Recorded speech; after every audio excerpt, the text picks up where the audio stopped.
I'm joined by former head of counterterrorism at the Ministry of Defence, Major General Chip Chapman. Thanks for joining us, Chip. Your thoughts? Israel has gathered 400,000 troops around the borders of the Gaza Strip. It is clear that a land-ground invasion is imminent. The instruction by Israel to more than 1 million people in the Gaza Strip to head south. It's a bit of a long shot. First of all, the Gaza Strip's pretty much ruined already. It's hard enough to move around the Gaza Strip at the best of times, but in these circumstances, they're just not going to be able to evacuate. When do you predict that Israel might invade? Well, there are a number of precursor ops that need to take place first. The first one is the making sure that Hamas's either military sites or dual-use sites have been degraded by air power. That's what they're doing now.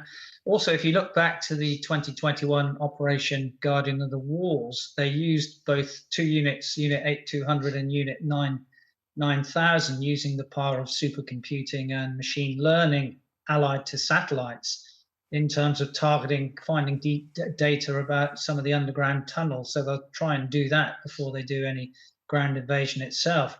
Now, really, to answer the question, Tolstoy's two greatest warriors are time and patience. And the IDF, the Israeli Défense Force, do warn people to move, either by text messaging, social media, leaflet drops, and such like that. Time and patience comes in here in that you've got to give people the time to move, and people have said they can't evacuate hospitals, for example. That would be true, but hospitals would not be legitimate targets. So the best thing from an Israeli perspective would be to wait until you could marry up the movement of people. They're given the warning. Doesn't mean it will happen because of Hamas telling people not to go. With humanitarian aid probably coming through the Rafah crossing from the Egyptian side, because the Egyptians don't really want to take the Palestinians. They'd rather have aid coming the other way. So I would say we're still 1 or 2 days away from a ground incursion. But don't also take the view that there's nowhere to go. If you look at the size of Gaza, and I've actually been there, it's about the size of the Isle of Wight. It's like saying if you were to say that you're going to target all the minor cities on the east coast of the Isle of Wight, there's no one else for people to go. There would be, as long as you marry up humanitarian aid with them. It's clear that the Americans in particular, but world leaders, are urging Benjamin Netanyahu, the Israeli Prime Minister, to show some restraint. We must remember that while Hamas deserve everything they get, the Gaza Strip Palestinians, most of them are decent, honest people trying to do what the rest of us are doing, earn a living, put a roof over their head, feed their kids. So hence, Netanyahu is being urged to show restraint as they move into Gaza Strip. Frankly, Chip, I don't hold out much hope that Israel will show much restraint. They are in the mood for revenge, and to a large extent, I can't blame them. That's right. I think there's two aspects to this as well. We generally say, all us very senior blokes who know lots about military philosophy, that the three causes of war, according to Thucydides, because nothing ever changes from 2,500 years ago, are fear, honor, or interest. In this case, you've got both fear, honor, and interest all coming together, and that's a lethal cocktail in terms of what might happen from an Israeli perspective. But generally, Israel does, in terms of its targeting, respect the laws of war. And in the laws of war, you're supposed to be proportionate, legitimate, necessary, and a distinction between the civil population and Hamas. Now, Hamas, from an Israeli perspective, have been described by them not as a terrorist or guerrilla organization. They're described in the Operational Concept for Victory Plan of 2020 as a diffuse rocket-based terror army. That's what they are, and that's why you'll get these sort of initial objectives of the Israelis. The first one, I think, is really to destroy the rocket launch and storage sites. I would say that you need to do that before they do the ground invasion. I think there's been some attacks this morning from Ashkelon. The second one, of course, is that they do need to dismantle the Hamas military capabilities wherever they are. And thirdly, they'll need to end Hamas rule. That's, I think, what they mean in the Defense Minister Gallant, saying that they need to change the reality on the ground for the next 50 years.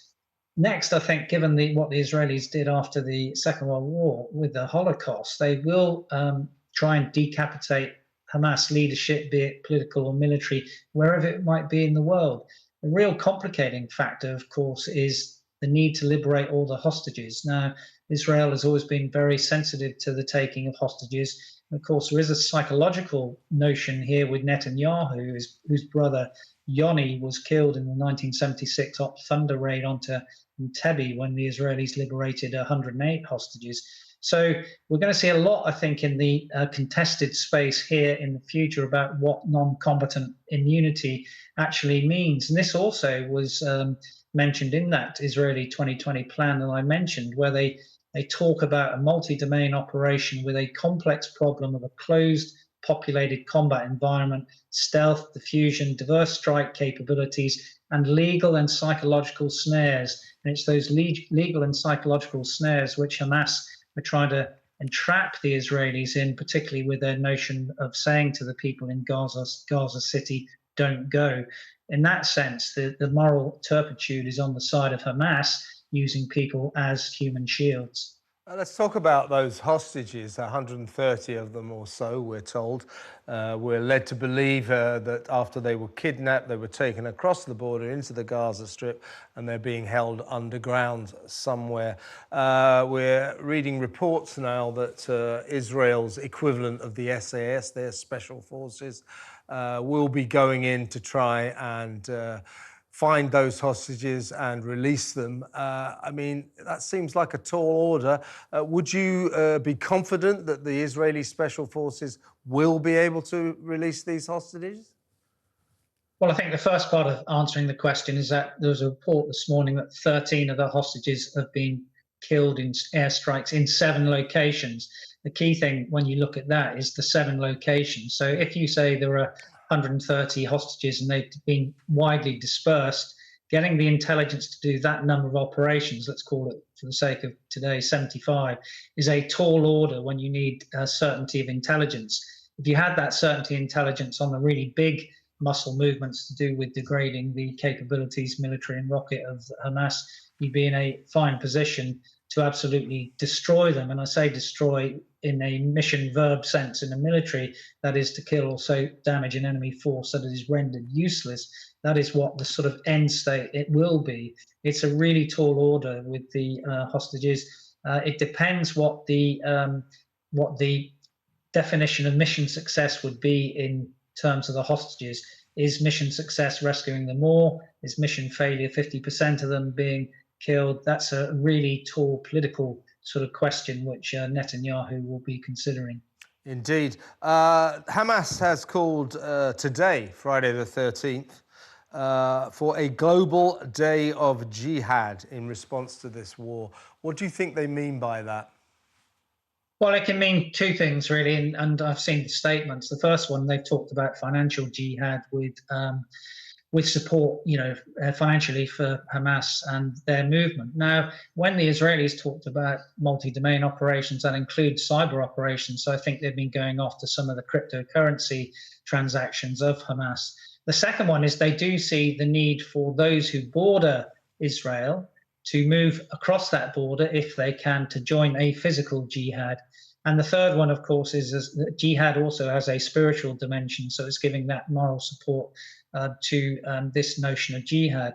Now, we've got to remember that Hamas is absolutely exterminationist movement. It doesn't dislike Israelis' policies.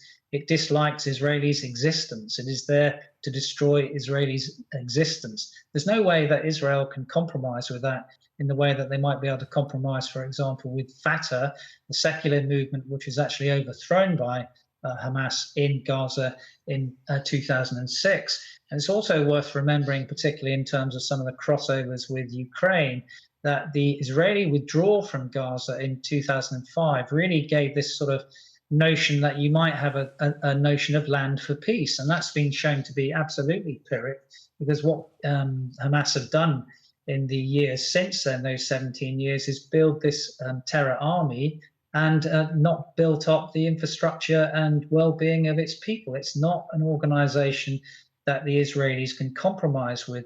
The long-term problem with that statement is that Israel will be able to destroy the physical means of Hamas.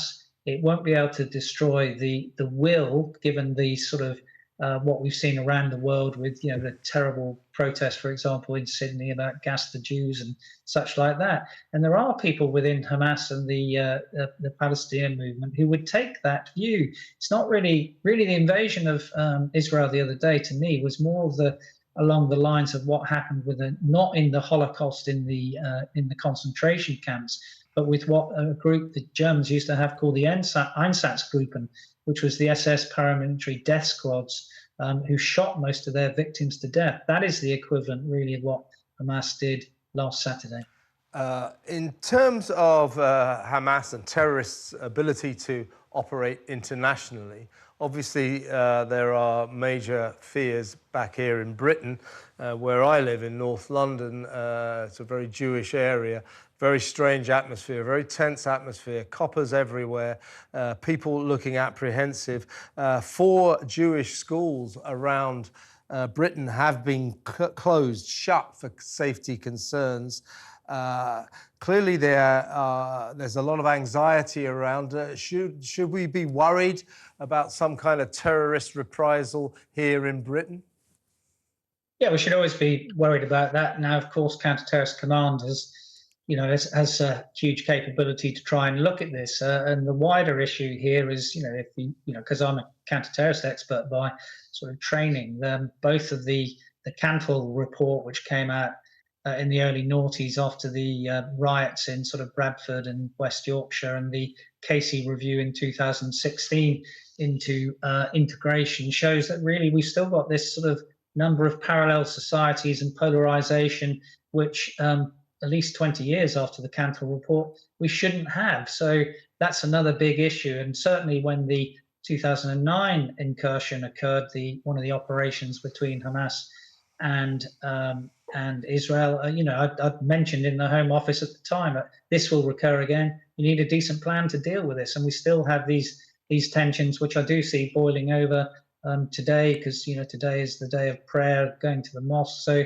there are these tensions, and there is always the capability for this to boil over into physical violence in the UK space too. Major General Chip Chapman, former head of counter-terrorism at the Ministry of Defence, thank you so much for your time. Excellent to talk to you.